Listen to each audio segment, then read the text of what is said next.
I've been giving you some readings for the Renaissance and Reformation, which are drawn from readings, things that I wrote. And hopefully, I was gonna, have really fun discussions of these things. And I hope that doesn't it's too weird. I've added in to the assignments some very good lectures to give real solid information from this guy at Gordon Conwell Seminary. He's very good on humanism. Humanism is this thing that is really at the center of what I wanted to talk about. It's not really an ism. It's a collection of actually educational values that goes back to Cicero and comes through Augustine into the Christian liberal arts, Boethius, Cassiodorus, Alcuin, up through Scotus and on into people of the Reformation, such as Luther and Calvin, and Melanchthon is a very interesting figure, and this guy Valla, and how you can the liberal arts can serve Christianity and can serve other things too. So there's not a real break. It's not like there was a sort of rediscovery of how to think well in the Renaissance and Reformation that sort of no, it's that there was this real strong thinking pattern all the way through it, and we call it humanism. It's really better. Humanistic thought, I think, is a better term. And one of the key aspects of humanistic thought is to go back to the original text and find the way, these authoritative statements as to the way things should be. So in the one we're looking at today, it's Eleutheria. This is Cotton Mather. He's writing, in 1690s, and but he's writing about a history of the revolution, a history of nonconformity since the Reformation. And what it is that really the center of the Reformation is this idea of Eleutheria, and Eleutheria means freedom. There had been a upheaval in Boston, an insurrection in which Cotton Mather is very much a part of, and he then justifies himself and justifies the Boston insurrection in the context of this freedom that is this long-standing history of freedom that he sees as Britain having a very important and actually biblical and divine role of promoting. And Cotton Mather had been he's a great historian. He'd written the Magnalia Christi Americana, these 2 volumes, which is just amazing book. And then he had done a lot of, he thinks of himself primarily as a historian, gathering information and putting things together. He's a preacher, he's a scholar, pastor. So he's a very interesting guy, but what we're looking at is especially this notion of the freedom. And that freedom is going to carry into the American Revolution and all sorts of things. And in the Enlightenment, there's going to be this emphasis that, hey, the Enlightenment comes out of something that breaks from the past. It breaks from the authority of scriptures. And no. Cotton Mather is going to see that these political values of the Enlightenment, especially Republican systems of government, are rooted in scriptures. Okay, so this is the Biblia Americana, which is one of, I'm doing volume 8 of it. This is volume 1. But if you look here, is that if he considers a way of government that the preceding histories of the Bible, what is the way of government? Well, it's a Republican strain of government. And so Cotton Mather develops this. It's a very common thing in the 17th century and earlier in the 16th century. This is a book by Eric Nelson, who's a political science professor at Harvard. Jewish sources for the transformation of European political thought. This is really it's so evident in the primary sources, and yet it has been not looked at. Eric Nelson makes a big push that we've got to get this stuff back into the textbook. Is that the people who were promoting Republican government were actually using the Bible, using Jewish sources.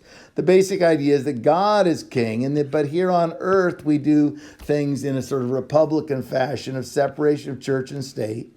And then you have God in telling Moses as a chief magistrate to create a senate of 70. Senate meaning in the Latin Bible, a senate is, senex is an elder. And so a house of elders is a senate.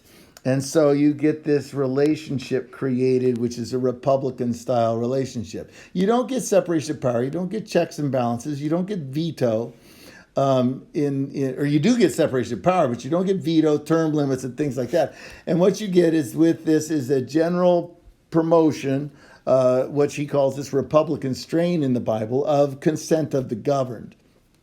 And with this consent of the governed, you get a notion that people need to be free. Christ is a great promoter of freedom. He comes to bring freedom. I bring freedom indeed. And so you get in the Reformation guys like Calvin. And Calvin in Geneva is going to look at this: liberal democracies, rights, and civil liberties. This is Calvin. Calvin is a thinker along in this Hebrew Republic system. And he is he's super biblical. Bill Wood will tell you Calvin is just absolutely rooted in the Bible, and he sees this Republican tradition. Lots of Jews are writing about it at the time in the 17th and 18th century as a republic, as the Jewish notion of good government. And then here over in Puritan New England. And Puritan England, too. You get Puritans, Pilgrims, and the city on a hill. This notion of it being a godly republic.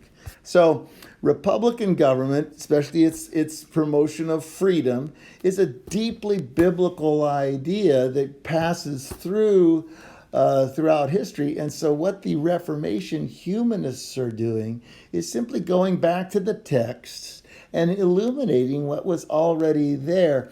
And forgotten matter, it had been forgotten in the Middle Ages. Forgotten how? Well, here's the primary date. This is Gregory, who we love in our class. Good old Gregory. There's the dove.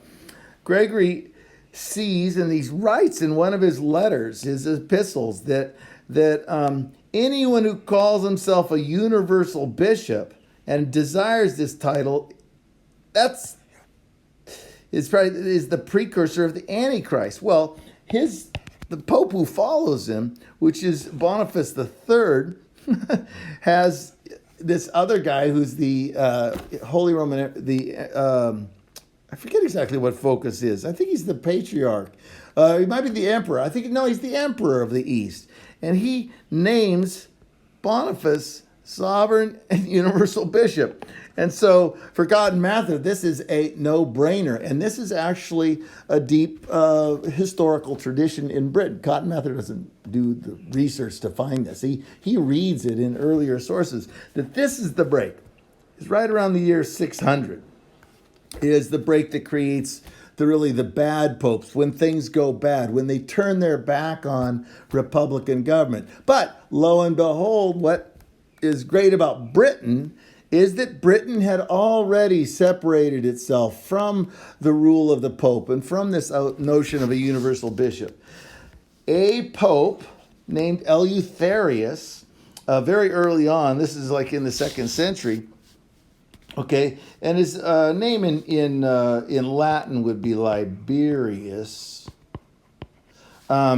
And so, but he goes by both names, and you can look him up. And Liberius, in this tradition, which is written about in Bede and goes throughout all these later historians, Bede writes around 700, is that Liberius had given Lucius, the king of Britain, freedom, that Britain would not be under the authority of Rome or the Pope or all this other sort of stuff. So British notions of freedom are very highly rooted in this somewhat mythic, it's not a clear history, but kids learn this in schools, that they are free of the European Middle Ages.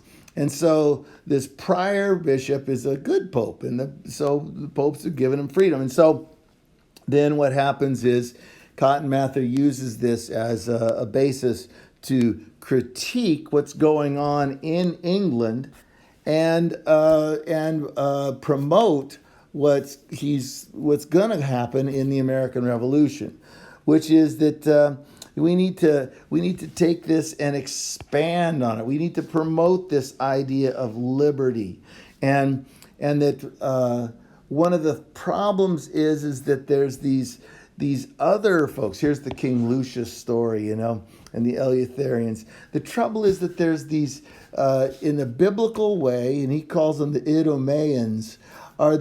These are the folks who don't want to grab their freedom, and so there's lots of people in England, such as even kings and queens of England, who want to go back to the Pope, or they want to go back to losing their freedom.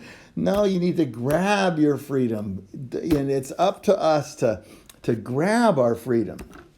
And so Cotton Mather writes about this. Liberty is the key idea of the Reformation, and we need to be this country of Reformation.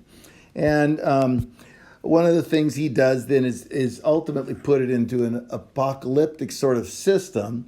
For him, 1517, that's when the Luther nailed the theses on the door, and then through the book of Daniel and stuff, you get 180, leads to him. He writes this book in 1696, publishes it 1698.